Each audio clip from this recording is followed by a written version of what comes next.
You fool! Warren is dead.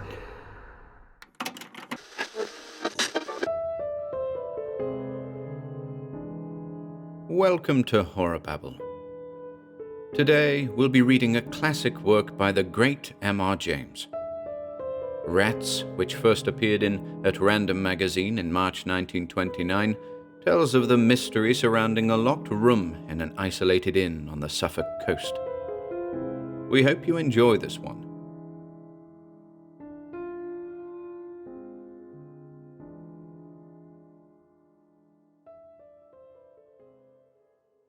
Rats by M.R. James.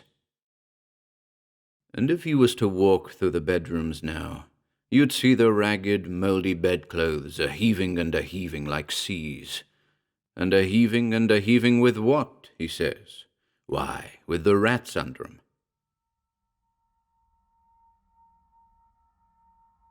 But was it with the rats? I ask because in another case it was not. I cannot put a date to the story, but I was young when I heard it, and the teller was old. It is an ill-proportioned tale, but that is my fault, not his. It happened in Suffolk, near the coast, in a place where the road makes a sudden dip and then a sudden rise. As you go northward, at the top of that rise, stands a house on the left of the road. It is a tall red-brick house, narrow for its height. Perhaps it was built about 1770. The top of the front has a low triangular pediment with a round window in the center. Behind it are stables and offices, and such garden as it has is behind them.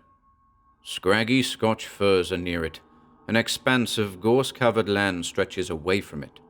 It commands a view of the distant sea from the upper windows of the front. A sign on a post stands before the door, or did so stand, for though it was an inn of repute once, I believe it is so no longer.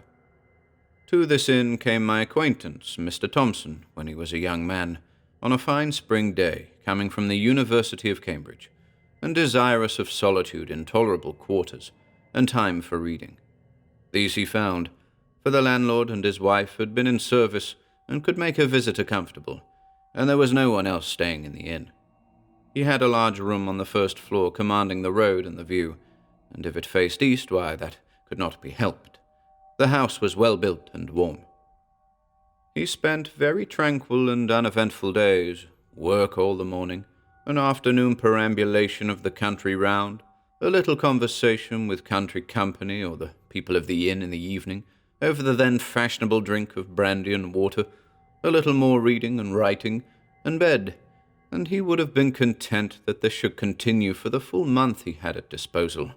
So well was his work progressing, and so fine was the April of that year, which I have reason to believe was that which Orlando Whistlecraft chronicles in his weather record as the charming year. One of his walks took him along the northern road, which stands high and traverses a wide common called a heath. On the bright afternoon, when he first chose this direction, his eye caught a white object some hundreds of yards to the left of the road, and he felt it necessary to make sure what this might be.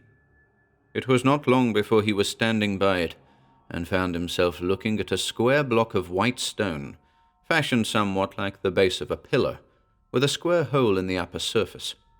Just such another you may see at this day on Thetford Heath.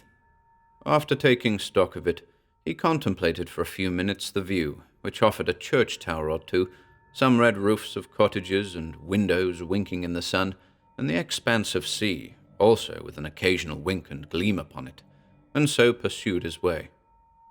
In the desultory evening talk in the bar, he asked why the white stone was there on the common. "A old-fashioned thing, that is," said the landlord, Mr. Betts. "We was none of us alive when that was put there." "That's right," said another. "It stands pretty high," said Mr. Thompson. "I dare say a sea mark was on it some time back." "Ah, yes," Mr. Betts agreed. "I have heard they could see it from the boats, but whatever there was, it's fell to bits this long time."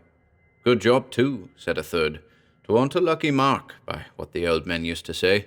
Not lucky for the fishing, I mean to say." "Why ever not?" said Thompson. "Well, I never see it myself," was the answer. "But they had some funny ideas, what I mean peculiar, them old chaps. and I shouldn't wonder but what they made away with it themselves. It was impossible to get anything clearer than this. The company, never very voluble, fell silent, and when next someone spoke, it was of village affairs and crops. Mr. Betts was the speaker. Not every day did Thompson consult his health by taking a country walk. One very fine afternoon found him busily writing at 3 o'clock. Then he stretched himself and rose, and walked out of his room into the passage. Facing him was another room, then the stairhead, then 2 more rooms, one looking out to the back, the other to the south. At the south end of the passage was a window to which he went, considering with himself that it was rather a shame to waste such a fine afternoon. However, work was paramount just at the moment. He thought he would just take 5 minutes off and go back to it. And those 5 minutes he would employ, the Bettses could not possibly object to looking at the other rooms in the passage, which he had never seen. Nobody at all, it seemed, was indoors. Probably, as it was market day, they were all gone to the town, except perhaps a maid in the bar. Very still the house was, and the sun shone really hot. Early flies buzzed in the window panes. So he explored. The room facing his own was undistinguished, except for an old print of Bury St. Edmunds. The 2 next him on his side of the passage were gay and clean, with 1 window apiece, whereas his had 2. Remained the southwest room, opposite to the last which he had entered. This was locked, but Thompson was in a mood of quite indefensible curiosity, and feeling confident that there could be no damaging secrets in a place so easily got at, he proceeded to fetch the key of his own room, and when that did not answer, to collect the keys of the other 3. One of them fitted, and he opened the door. The room had 2 windows looking south and west, so it was as bright and the sun as hot upon it as could be.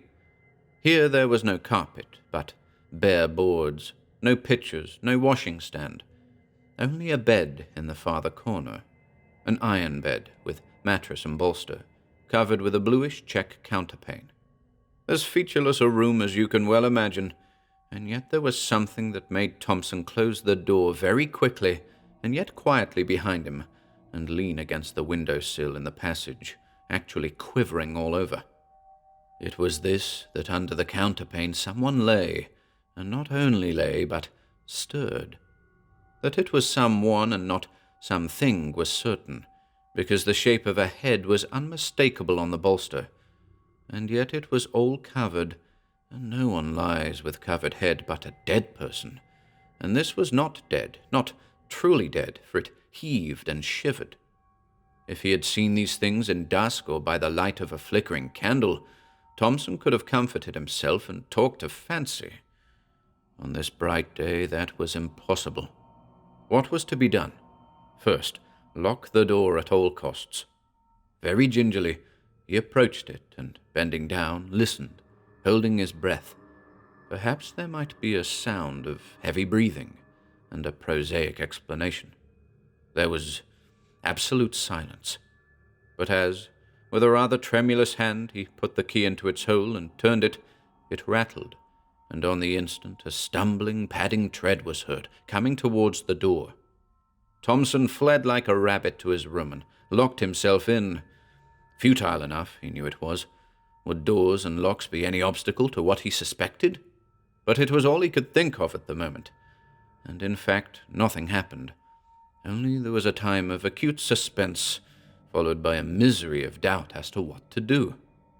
The impulse, of course, was to slip away as soon as possible from a house which contained such an inmate. But only the day before, he had said he should be staying for at least a week more, and how, if he changed plans, could he avoid the suspicion of having pried into places where he certainly had no business? Moreover, either the Bettses knew all about the inmate and yet did not leave the house, or knew nothing, which equally meant that there was nothing to be afraid of, or knew just enough to make them shut up the room, but not enough to weigh on their spirits. In any of these cases it seemed that not much was to be feared, and certainly so far he had had no sort of ugly experience. On the whole, the line of least resistance was to stay. Well, he stayed out his week. Nothing took him past that door, and often as he would pause in a quiet hour of day or night in the passage and listen, no sound whatever issued from that direction. You might have thought that Thompson would have made some attempt at ferreting out stories connected with the inn, hardly perhaps from Betts, but from the parson of the parish or old people in the village. But no, the reticence which commonly falls on people who have had strange experiences and believe in them was upon him. Nevertheless, as the end of his stay drew near, his yearning after some kind of explanation grew more and more acute. On his solitary walks, he persisted in planning out some way, the least obtrusive, of getting another daylight glimpse into that room, and eventually arrived at this scheme. He would leave by an afternoon train, about 4 o'clock. When his fly was waiting, and his luggage on it, he would make one last expedition upstairs to look round his own room and see if anything was left unpacked. And then, with that key which he had contrived to oil, as if that made any difference, the door should once more be opened for a moment, and shut. So it worked out. The bill was paid, the consequent small talk gone through while the fly was loaded. Pleasant part of the country, been very comfortable, thanks to you and Mrs. Betts. Hope to come back sometime. On one side. On the other, very glad you found satisfaction, sir. Done our best. Always glad to have your good word. Very much favoured we've been with the weather, to be sure. Then, I'll just take a look upstairs in case I've left a book or something out. No, don't trouble, I'll be back in a minute. And, as noiselessly as possible, he stole to the door and opened it. The shattering of the illusion. He almost laughed aloud. Propped, or you might say sitting on the edge of the bed, was nothing in the round world but a scarecrow. A scarecrow out of the garden, of course, dumped into the deserted room. Yes, but here amusement ceased. Have scarecrows bare bony feet? Do their heads loll onto their shoulders? Have they iron collars and links of chain about their necks? Can they get up and move, if never so stiffly, across a floor with wagging head and arms close at their sides, and shiver? The slam of the door, the dash to the stairhead, the leap downstairs were followed by a faint. Awakening, Thompson saw Bet standing over him with the brandy bottle and a very reproachful face. You shouldn't have done so, sir. Really you shouldn't. It ain't a kind way to act by persons as done the best they could for you. Thompson heard words of this kind, but what he said in reply he did not know. Mr. Betts, and perhaps even more Mrs. Betts, found it hard to accept his apologies and his assurances that he would say no word that could damage the good name of the house. However, they were accepted. Since the train could not now be caught, it was arranged that Thompson should be driven to the town to sleep there. Before he went, the Bettses told him what little they knew. They says he was landlord here a long time back, and was in with the highwaymen that had their beat about the heath. That's how he come by his end, hung in chains, they say, up where you see that stone what the gallows stood in. Yes, the fishermen made away with that, I believe, because they see it out at sea, and it kept the fish off, according to their idea. Yes, we had the account from the people that had the house before we come. You keep that room shut up, they says, but don't move the bed out, and you'll find there won't be no trouble. And no more there has been. Not once he haven't come out into the house, though what he may do now there ain't no saying. Anyway, you're the first I know on that's seen him since we've been here. I never set eyes on him myself, nor don't want.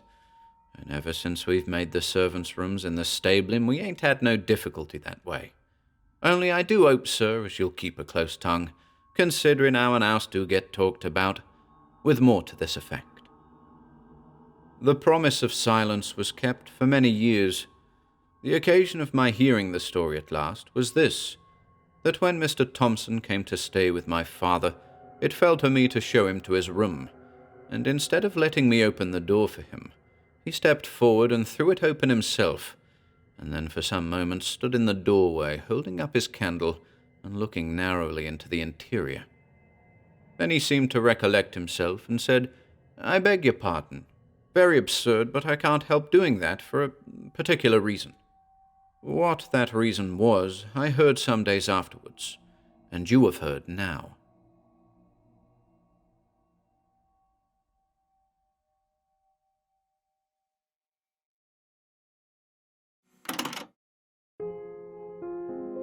If you enjoyed listening today, be sure to subscribe to the channel by hitting the red subscribe button below.